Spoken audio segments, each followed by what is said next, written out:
La raison de vivre, la raison d'existence, c'est l'amour, c'est d'aimer.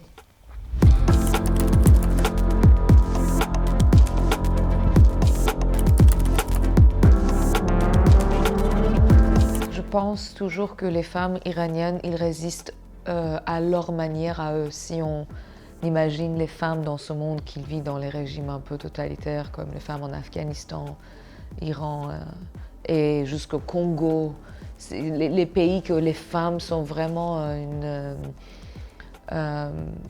objet pour la violence. C'est-à-dire que des fois on résiste en disant non, mais en disant oui à plein d'autres choses.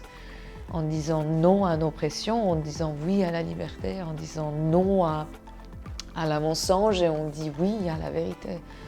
Alors, pour moi, la résistance, c'est pas seulement dire non, mais c'est aussi dire oui à les choses qu'on a envie de vivre. Si on regarde dans l'histoire, on a été envahi plusieurs fois, mais tout le monde a fondu un peu dans notre culture. C'est impressionnant aussi à voir ça.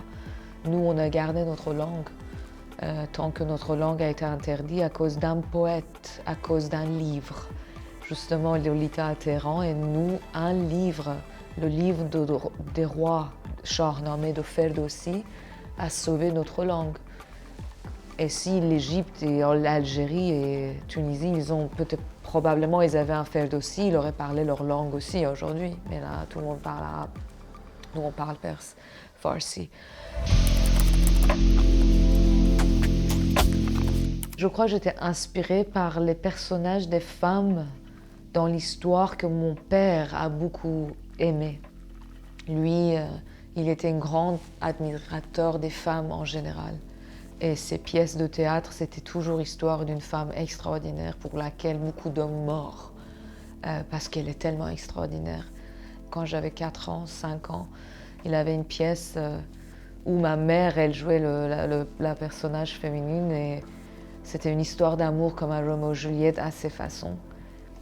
Et moi, je regardais comme, oui, c'était ma mère sur scène, mais c'était la façon que mon père, il regardait la femme. Alors c'est comme ça, je crois, que j'étais inspirée. Les femmes, quand elles sont ensemble, c'est très probable que leur règle devient dans la même date. Les femmes, ils ont cet pouvoir de rassembler et vivre ensemble et changer leur environnement. Les femmes, ils peuvent tenir l'un et l'autre dans le silence, sans dire quelque chose, sans faire quelque chose, juste être là, juste tenir comme la terre. Et dans Lolita à Téhéran, justement, ces femmes, c'est ce qu'elle dit, le personnage de Azar, elle dit « Au moins, ici, on est tous ensemble ». Et ça, je crois, c'est une phrase qui, à chaque fois que j'entends, ça me donne des frissons parce que quand on est ensemble, on a beaucoup de chances de survivre les moments très, très difficiles, tout en train d'écrouler de partout autour, mais quand elles viennent autour de cette table, on dirait qu'ils viennent d'un hiver absolu autour d'un feu. Et le feu, c'est la littérature, c'est les livres, c'est les mots et la sororité.